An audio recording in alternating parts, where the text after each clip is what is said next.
परब्रह्म पुरुषोत्तम भगवान श्री स्वामीनारायण सन 1781 के 3 अप्रैल के दिन उत्तर भारत में अयोध्या के निकट स्थित छपिया गांव में प्रकट हुए। उन्होंने बाल घनश्याम के रूप में अनेक दिव्य लीलाओं से सभर अपने बचपन का कुछ समय छपिया में बिताया और कुछ समय अयोध्या में बिताया। और एक दिन अनंत जीवों के कल्याण हेतु यात्रा करने के लिए उन्होंने रूप धारण किया नीलकंठ वर्णी का। नीलकंठ वर्णी संसार के सारे बंधनों को त्याग कर 29 जून सन 1792 की रात को अयोध्या से निकल पड़े। जीव प्राणी मात्र के कल्याण के लिए शुरू हुई उनकी इस अद्वितीय कल्याण यात्रा के प्रथम लगभग 4 महीनों में उन्होंने अयोध्या से अमरपुर, नैमिषारण्य, बरेली, नारदवन, हरिद्वार, श्रीपुर, गुप्तकाशी, त्रियोगी नारायण और गौरी कुंड आदि स्थानों से होते हुए केदारनाथ की यात्रा की। केदारनाथ से सीधे बद्रीनाथ जाने का अति विकट रास्ता पार करके उन्होंने बद्रीनाथ की यात्रा की और शीत ऋतु में बद्रीनाथ से ज्योतिर्मठ होते हुए नीलकंठ वर्णी मानसरोवर की ओर बढ़ चले।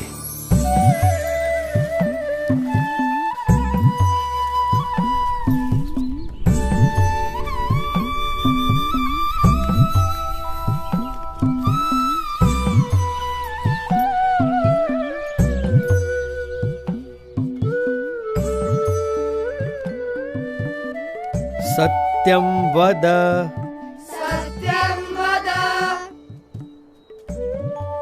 धर्मं चर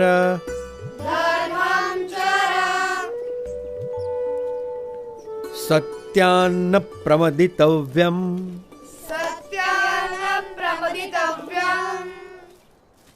धर्मान्न प्रमदितव्यम्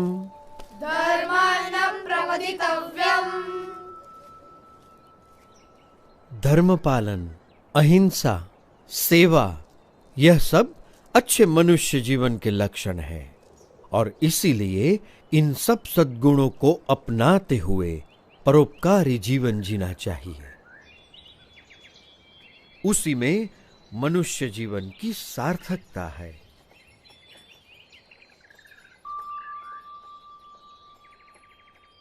बड़े ध्यान से सब सुन रहे हो। क्या समझ में आ रहा है? कुछ प्रश्न हो तो जरूर पूछना, झिझकना मत। निस्वार्थ सेवा भावना और सदाचार में कोई बुराई नहीं है, पर केवल सत्वगुणी प्रवृत्तियों से ही जिया गया जीवन परम कल्याण के लिए पर्याप्त है। जन्म से लेकर मृत्यु तक यदि केवल इन सब में ही जीवन व्यतीत हो तो स्वयं का कल्याण कैसे होगा?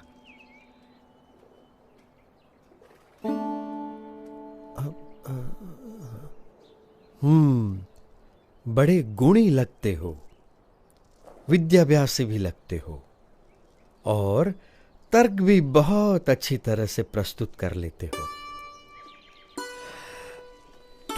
तो आप ही बताओ, आपका क्या विचार है?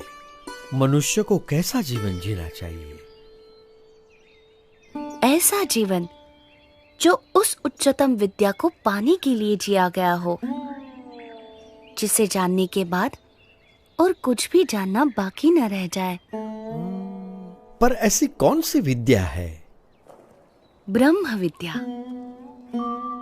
जिससे अपने अहंकार, स्वभाव, अज्ञान, इंद्रियों एवं अंतःकरण की गुलामी, हर प्रकार के दुख, सारे बंधन, जन्म मरण के चक्कर, इन सब से मुक्ति पाकर आत्यंतिक कल्याण प्राप्त होता है।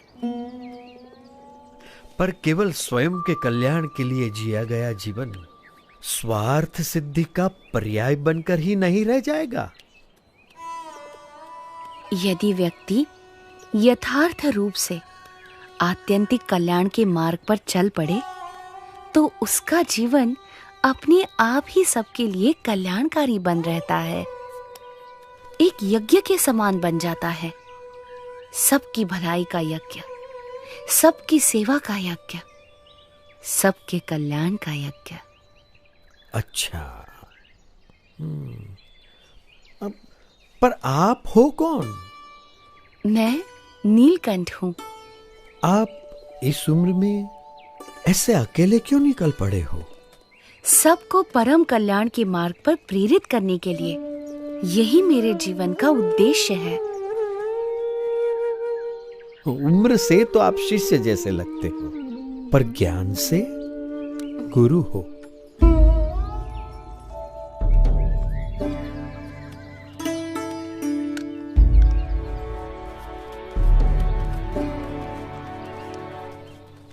प्रणाम।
जन्म मनुष्य का दुर्लभ जानी, जो जन मुक्ति चाहवे।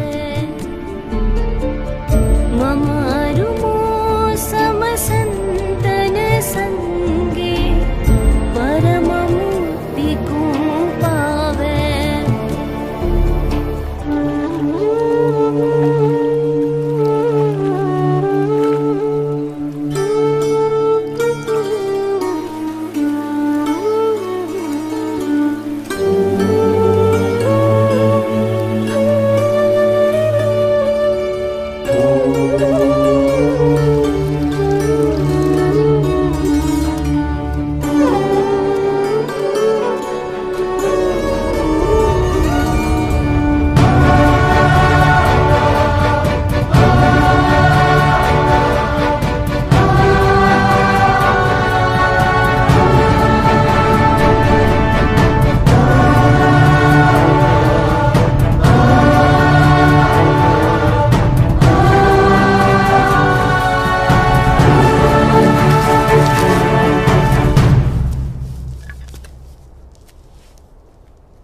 मानसरोवर जाते हुए रास्ते में नीलकंठ वर्णी पुण्यवंत तपोभूमि बद्रीवन में आए।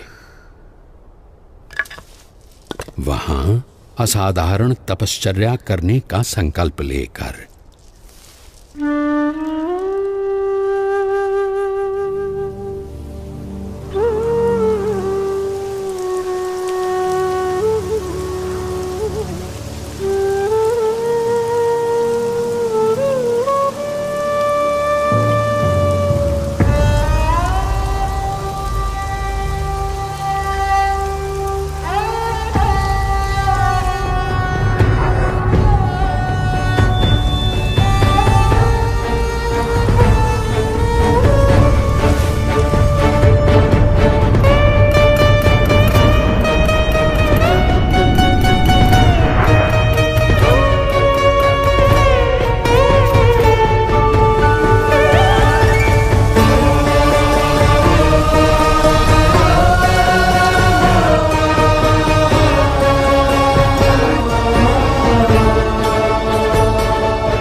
बद्री वन में अविरत 3 मास तक असाधारण तपश्चर्या करने के बाद भी नीलकंठ वर्णी और ऊपर मानसरोवर जाने के लिए उत्सुक थे और निश्चिंत थे।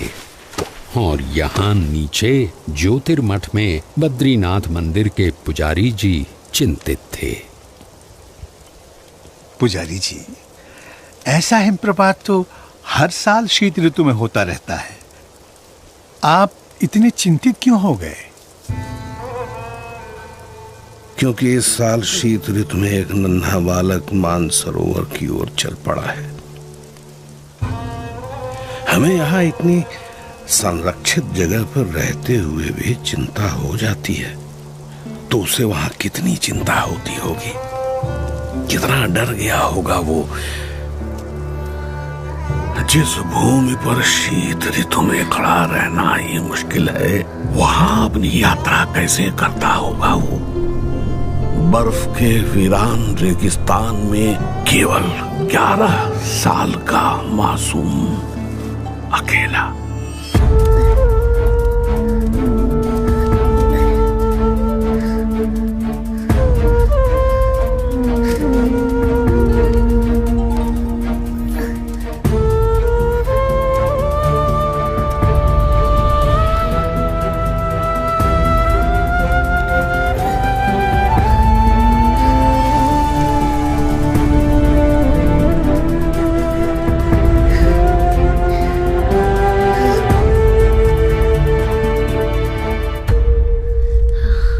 रुके हुए रास्तों से भी मार्ग निकालकर नीलकंठ वर्णी आगे बढ़ रहे थे। जहां ठंड से लड़ते लड़ते सूरज की किरणें भी हार जाती थीं, वैसे बर्फ के रेगिस्तान में सूरज से भी अधिक देदीप्यमान रहते हुए।